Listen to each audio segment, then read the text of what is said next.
Jurassic world rebirth बहुत ही जल्द release होने वाली है, जिसे देखने से पहले आपको इस यूनिवर्स के बारे में काफी सारी डिटेल्स पता होनी चाहिए। फैंस ने तो सब कुछ देख ही लिया होगा, लेकिन गलती से अगर आपसे कुछ छूट गया है या फिर कुछ याद नहीं आ रहा, मूवीज देखे हुए भी काफी समय हो चुका है और रीवॉच करने का टाइम भी नहीं है, तो गाइस फिक्र करने की जरूरत नहीं है, क्योंकि इस वीडियो में आपको सब कुछ पता चल जाएगा। जुरासिक वर्ल्ड रीबर्थ देखने से पहले आपको क्या पता होना चाहिए, वो सब कुछ आपको इस वीडियो में देखने को मिल जाएगा। स्पॉइलर अलर्ट, अगर आपने इससे पहले मूवीज नहीं देखी है। वीडियो शुरू करने से पहले अगर आपको डायनासोर्स, मॉन्स्टर्स, क्रिएचर्स वाली मूवीज या फिर टीवी सीरीज देखना पसंद है तो आप चैनल को सब्सक्राइब कर सकते हो, क्योंकि यहाँ पर हम ऐसी ही चीज़ों के बारे में डिस्कस करते हैं। अब बिना टाइम वेस्ट करे वीडियो को शुरू करते हैं। Dr. Grant, my dear Dr. Sattler, welcome to Jurassic Park. कहानी शुरू होती है जब डायनासोर्स पृथ्वी पर राज किया करते थे, यानी कि 65 मिलियन ईयर्स पहले। उस वक्त भी मच्छर यानी कि मॉस्किटोज हुआ करते थे जो डायनासोर्स का खून पीते थे। खून पीने के बाद जब वो पेड़ पर बैठते तो कभी कभी गोंद से चिपक जाते थे। इसके बाद डायनासोर्स नष्ट हो गए और इंसानों को मिले उनके फॉसिल्स। मॉडर्न डेज में कुछ बिलियनियर्स एग्जिस्ट करते थे, जैसे कि जॉन हैमंड और बेंजामिन लॉकवुड। उनका एक सपना था जो उन्होंने डॉक्टर हेनरी वू के साथ मिलकर शुरू किया। उन्होंने इंजन कंपनी को बनाया और उन्हें डायनासोर का डीएनए भी मिल गया। एक्चुअली उन्हें वो मॉस्किटोज मिल गए जिनके अंदर डायनासोर्स का डीएनए था। फाइनली 1986 में वो डायनासोर्स को क्लोन कर सके। कोस्टा रिका और उसके आसपास के आइलैंड्स पर उन्होंने रिसर्च को शुरू रखा। इनमें से ईस्ला न्यूब्लार आइलैंड पर उन्होंने एक पार्क भी बनाया जो है जुरासिक पार्क। उनका आइडिया था कि यहाँ पर वो डायनासोर्स का जू बनाएंगे ताकि लोग उन्हें देख पाए। अभी तक पार्क शुरू नहीं हुआ था, लेकिन इसका काम लगभग खत्म होने वाला था। अब उन्हें बस प्रोफेशनल लोगों से इस पार्क की जांच करवानी थी कि ये आइडिया सही है या नहीं। तो 1993 में जॉन हैमंड कुछ लोगों की टीम बनाते हैं ताकि वो इस पार्क की जांच कर सके। इस टीम में है पैलिएंटोलॉजिस्ट डॉक्टर एलन ग्रांट। ये पूरे जुरासिक यूनिवर्स का सबसे मेन कैरेक्टर है, इवन आज भी। एलन ग्रांट के साथ थी पेलियोबॉटनिस्ट एली सैटलर, इयान मैल्कम जो एक मैथमेटिशियन है जिसकी स्पेशलाइजेशन है कियोस थियरी। इनके साथ एक लॉयर भी है। सभी लोग मिलकर ईस्ला न्यूब्लार जाते हैं। यहाँ पर उनकी मुलाकात हैमंड के ग्रैंड चिल्ड्रन से होती है। इसी मूवी में एक और कंपनी है जिन्हें डायनासोर्स का डीएनए चाहिए। जुरासिक पार्क में एक एम्प्लॉय काम करता है जिसका नाम है डेनिस नेड्री। वो दूसरी कंपनी के आदमी से डील कर रहा है जिसका नाम है लेविस डॉग्सन। यह आदमी बायोसिन कंपनी से है, जिस कंपनी को आप मूवी का विलन भी बोल सकते हो। इन दोनों की डील होती है। पैसों के बदले में वो उसे डायनासोर के 15 सैंपल्स देगा। वो उसे एक कैन देता है जिसमें वो सैंपल्स को छुपा कर ला सकता है। उसे सिर्फ 18 मिनट का टाइम मिलेगा जिसमें उसे इस सैंपल्स को एक शिप पर पहुंचाना है। दूसरी तरफ पार्क की जांच शुरू हो जाती है और हमें पता चलता है कि कुछ घंटों में तूफान भी आने वाला है। जब तूफान आता है तब नेड्री पार्क के सिक्योरिटी सिस्टम्स को बंद कर देता है। ऐसा वो इसलिए करता है ताकि उस शिप तक डायनासोर के सैंपल्स को पहुंचा सके। लेकिन सिक्योरिटी सिस्टम्स बंद होने के बाद तारों की बिजली भी चली जाती है, जिसकी वजह से डायनासोर्स बाहर चले आते हैं। तूफान की वजह से नेड्री फंस जाता है और डिलोफोसॉरस उसे मार देता है, तो शिप तक सैंपल्स नहीं पहुंच पाते। नेड्री कंप्यूटर एक्सपर्ट था और वही सब कुछ ठीक कर सकता था। इस सब की वजह से काफ़ी प्रॉब्लम्स हो जाती है, कुछ लोग मरते भी है।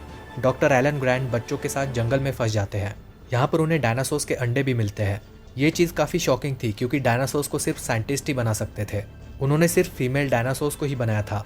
लेकिन जैसे कि मैल्कम ने कहा था, life finds a way.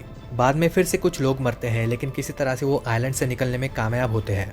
John Hammond को फाइनली समझ में आता है कि कुदरत के साथ छेड़खानी नहीं करनी चाहिए थी। लेकिन ये सीन काफ़ी कमाल का था, जहाँ पर हम पार्क के लिए और डायनासोर्स के लिए उनका प्यार देख सकते हैं। डायनासोर फैंस के लिए हैमंड सैंटा क्लॉज की तरह है या फिर उनके दादाजी की तरह। उनके अलावा हमें कभी डायनासोर्स देखने को नहीं मिलते। खैर, तो सभी यहाँ से बचकर निकल जाते हैं। रेक्सी और बाकी सारे डायनासोर्स अभी भी इसी आइलैंड पर है और जिंदा है। इसी घटना के बाद डॉटसन बायोसिन का सीईओ भी बनता है। इयान मैल्कम इंजन कंपनी के बारे में सबको बता देता है कि पार्क में क्या हुआ था, लेकिन उसकी बात को कोई भी नहीं मानता। यहाँ तक कि किसी को भी नहीं पता कि डायनासोर सच में एग्जिस्ट करते हैं।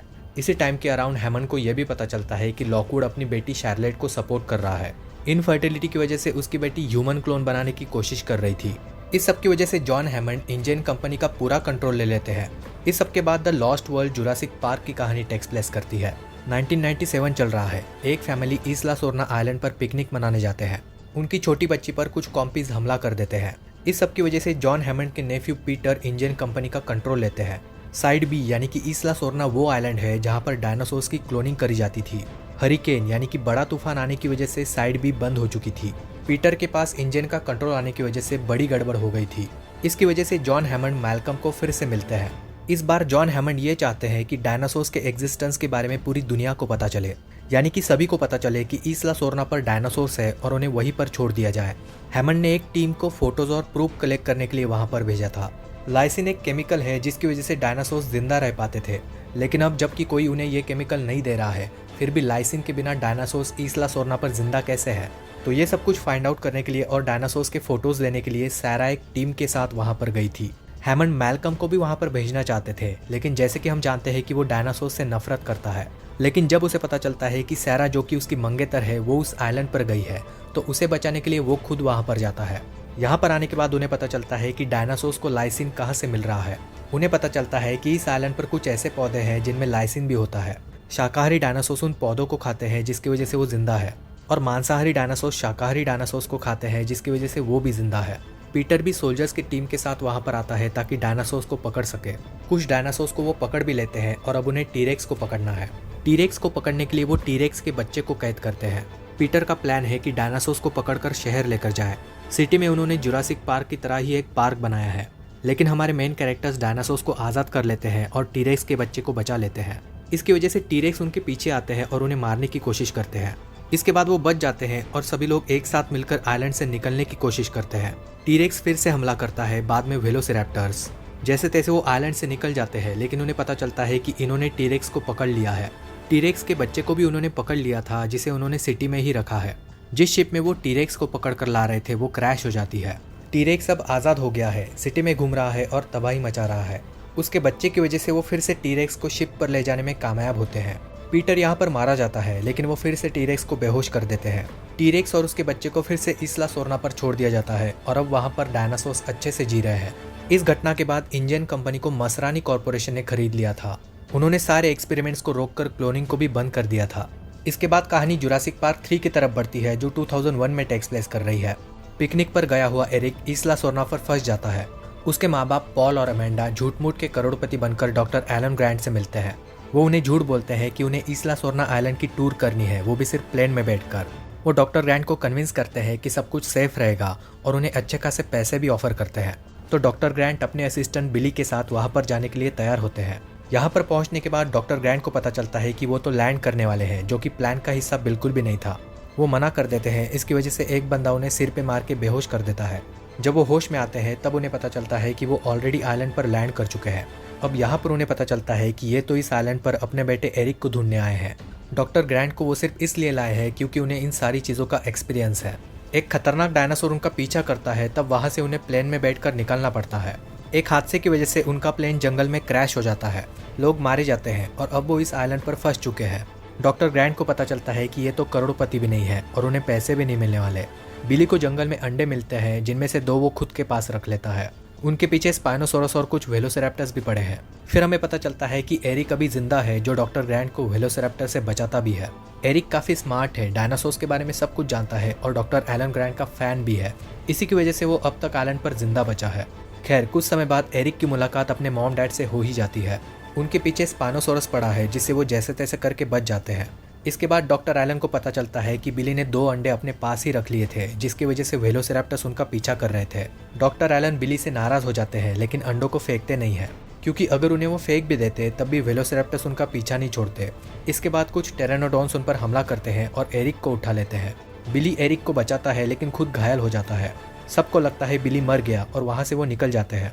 एक खूबसूरत सीन देखने के बाद उन्हें फ़ोन की आवाज़ सुनाई देती है। डॉक्टर ग्रांट एली को फ़ोन करते हैं, लेकिन तभी स्पाइनोसोरस उन पर हमला कर देता है। एली को पता चल जाता है कि कुछ तो गड़बड़ है। स्पाइनोसोरस से बचने के बाद वेलोसिरैप्टर्स उन पर हमला करते हैं, लेकिन अंडे मिलने की वजह से और मदद की पुकार की आवाज़ सुनने की वजह से वो उन्हें छोड़ देते हैं। इसके बाद वो बीच पर पहुंच जाते हैं और नेवी के सोल्जर्स उन्हें लेने आते हैं। एली ने उन्हें इन्फॉर्म कर दिया था, इसी की वजह से वो यहाँ पर पहुँचते हैं और हमें पता चलता है कि बिली अभी भी जिंदा है। इसी हैप्पी एंडिंग के साथ मूवी खत्म होती है। ओरिजिनल ट्रायोलॉजी यहाँ पर खत्म हो जाती है, जिसके 14 साल के बाद यानी कि 2015 में हमें देखने को मिली जुरासिक वर्ल्ड। बेहतरीन मूवी। फर्स्ट जुरासिक पार्क के बाद यही सबसे बढ़िया है। इतने सालों के बाद इस्ला न्यूब्लार पर पार्क फिर से ओपन हुआ है। एक्चुअली 2005 में ही ये न्यू जुरासिक वर्ल्ड वाला पार्क बनना शुरू हो गया था। ईस्ला सोरना वाले कुछ डायनासोर्स को भी यहाँ पर लाया गया और डॉक्टर हेनरी वू ने भी कुछ नए डायनासोर्स बनाए। तो 2005 से लेकर 2015 तक पार्क अच्छे से चला। लोग अब इस जुरासिक वर्ल्ड से बोर हो गए थे और उन्हें देखने थे नए डायनासोर्स। इसी वजह से 2012 में मजरानी कॉर्पोरेशन के सीईओ साइमन मजरानी ने डॉक्टर वू को कुछ ऑर्डर्स दिए थे। उनका डिस्कशन हुआ था कि एक नया डायनासोर बनाओ जो लोगों को पार्क की तरफ अट्रैक्ट करे। इसके लिए 3 साल का समय लगा और 2015 तक वो डायनासोर बनके तैयार था। इस बार जैक और ग्रे जुरासिक वर्ल्ड में जा रहे हैं जहाँ पर उनकी आंटी क्लेयर काम करती है। जुरासिक वर्ल्ड में पहुंचने के बाद जब पहली बार हमें ये वाला सीन देखने को मिलता है तब रियल फैंस को खुशी के आंसू जरूर आए होंगे। कमेंट्स में बताना कि ये सीन थिएटर में पहली बार देखने के बाद आपको कैसा लगा था। काफी सारे फैंस ये वाली मूवी देखते वक्त इमोशनल हो गए होंगे। फिर हमें साइमन मजरानी यानी कि हमारे इरफान खान सर भी देखने को मिलते हैं। मेरे favourite actor, rest in peace Irfan sir. बहुत ही बेहतरीन परफॉर्मेंस उन्होंने दिया था। वो बिल्कुल इस यूनिवर्स का पार्ट ही लग रहे थे। तो खैर वो क्लेयर के साथ नया डायनासोर देखने को जाते हैं जो है इंडोमिनस रेक्स। ये एक म्यूटेंट डायनासोर है जो अलग अलग स्पीसीज के डीएनए से बनाया गया था। टी रेक्स, वेलोसिरैप्टर और कटल फिश भी। इसी की वजह से वो खुद को छुपा भी सकता था। फिर ओवन ग्रैडी को तो सभी जानते हैं जो अपने रैप्टर्स को काफी लंबे समय से ट्रेन कर रहा था। उन रैप्टर्स में से ब्लू नाम के रैप्टर के साथ उसका बहुत ही अच्छा रिलेशन है। दूसरी तरफ इंडोमिनस रेक्स आजाद हो जाता है और अब वो पूरे पार्क के लिए खतरा है। वो बहुत सारे लोगों को और डायनासोर्स को भी मारता है। इंडोमिनस रेक्स भाग गया है, इसकी वजह से पार्क के सारे सेक्शंस को बंद कर दिया जाता है। सारे लोगों को एक जगह पर इकट्ठा किया जाता है, लेकिन जैक और ग्रे वहीं पर छूट जाते हैं। अब इंडोमिनस रेक्स उनका भी पीछा कर रहा है। साइमन मजरानी भी कुछ सोल्जर्स के साथ मिलकर उसे मारने के लिए जाते हैं, लेकिन अनफॉर्चुनेटली उनकी डेथ हो जाती है। अब इंडोमिनस रेक्स को मारने के लिए रैप्टर्स का यूज किया जाता है, लेकिन इंडोमिनस रेक्स भी आधा रैप्टर है जिसकी वजह से वो उसे नहीं मारते। काफी सारे लोग मरते हैं। फाइनली रैप्टर्स ग्रैडी की बात को मानते हैं। क्लेयर भी रेक्सी को आजाद करती है। सभी इंडोमिनस से लड़ रहे हैं। फाइनली मोसासोरस इंडोमिनस रेक्स को मार देता है। Happy ending. इस सब के बाद पार्क को बंद कर दिया जाता है।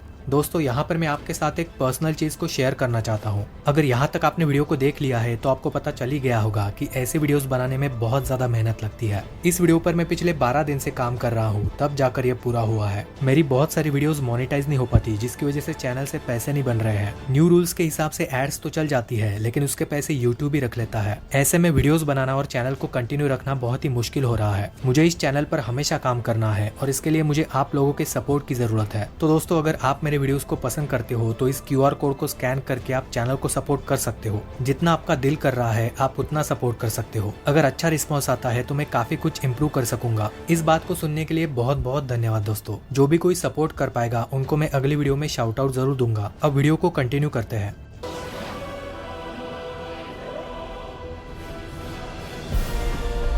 इसके 6 महीने बाद जुरासिक वर्ल्ड फॉलिंग किंगडम की कहानी शुरू होती है। उन्हें इंडोमिनस रेक्स का सैंपल चाहिए था जो उन्हें मिल जाता है, लेकिन कुछ लोग यहीं पर मर जाते हैं। मोसासोरस यहाँ पर आज़ाद हो जाता है, यानी कि पार्क से बाहर निकल जाता है। फिर 2017 का समय दिखाया जाता है जहाँ पर क्लेयर ने मजरानी कॉर्पोरेशन को छोड़ दिया है। वो एक डायनासोर प्रोटेक्शन ग्रुप में काम करती है। 2018 में इस्ला न्यूब्लर पर जो वोल्केनो है वो फटने वाला है।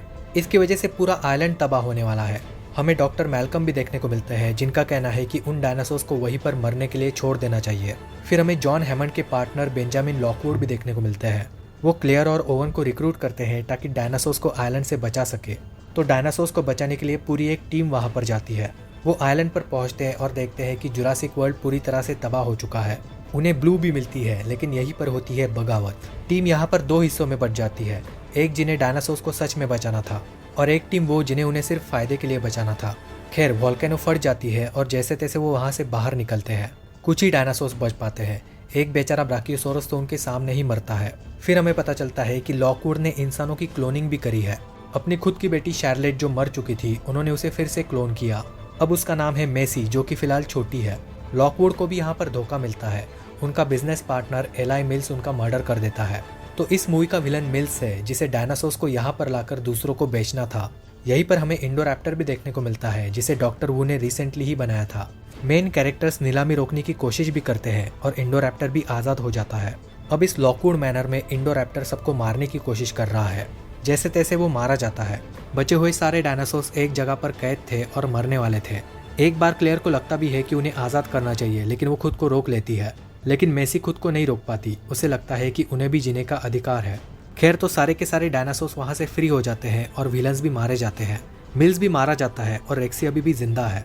ब्लू भी वहाँ से चली जाती है और हम देखते हैं कि डायनासोर्स अब पूरी दुनिया में एग्जिस्ट कर रहे हैं। इंसानों को अब डायनासोर्स के साथ रहना सीखना होगा।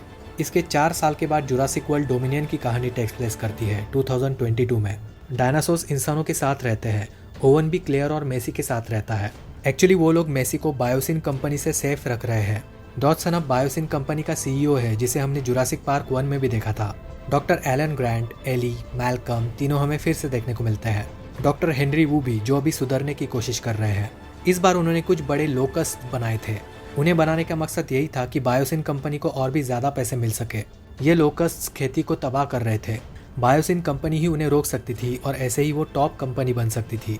तो सारे के सारे ओल्ड कैरेक्टर्स और न्यू कैरेक्टर्स एक साथ मिलकर ये सब कुछ रोकने की कोशिश करते हैं। एक साथ मिलकर वो उन्हें रोकने में कामयाब भी हो जाते हैं। रेक्सी हमें फिर से देखने को मिलती है और डायनासोर्स की फाइनल बैटल भी। एंडिंग में रेक्सी की मुलाकात द लॉस्ट वर्ल्ड वाले टीरेक्स से भी होती है, बक और डो। डॉक्टर वो एक अच्छा काम करते हैं। मेसी की डीएनए की मदद से लोकस्ट को रोक देते हैं। यानी कि मेसी की डीएनए की मदद से वो एक पैथोजन बनाते हैं जिसकी वजह से लोकस्ट को रोका जा सकता है। एंडिंग में सारे के सारे डायनासोर्स बायोसिन वैली में ही रहते हैं। डॉक्टर एलन और एली फिर से रोमांटिक रिलेशनशिप में आ जाते हैं और मूवी खत्म हो जाती है। अब जुरासिक वर्ल्ड रीबर्थ की कहानी ये सब होने के 5 साल के बाद टेक्स प्लेस कर रही है। तो दोस्तों यही सब कुछ आपको जुरासिक वर्ल्ड रीबर्थ देखने से पहले पता होना चाहिए। आई होप सब कुछ आपको समझ में आ गया होगा। अगर कुछ नहीं समझा है तो कमेंट्स में ज़रूर पूछना। और दोस्तों ट्रू डायनासोर्स जो एक लाइव एक्शन सीरीज़ है, बहुत जल्द हमें उसकी एक न्यू अनाउंसमेंट देखने को मिलने वाली है। अगर अब तक आपको इस सीरीज़ के बारे में नहीं पता है तो इस पर भी मैंने एक डिटेल वीडियो बनाया है, तो उसे भी आप चेकआउट कर सकते हो। और एलियन अर्थ का ब्रेकडाउन वीडियो भी मैंने ऑलरेडी अपलोड कर दिया है, तो उसे भी आप ज़रूर चेकआउट करना। वीडियो पसंद आया होगा तो इसे लाइक करने के साथ साथ आप चैनल को सब्सक्राइब भी कर सकते हो, क्योंकि यहाँ पर आपको ऐसा ही कंटेंट देखने को मिलता है। और हाँ, बेल आइकन को प्रेस करना मत भूलना।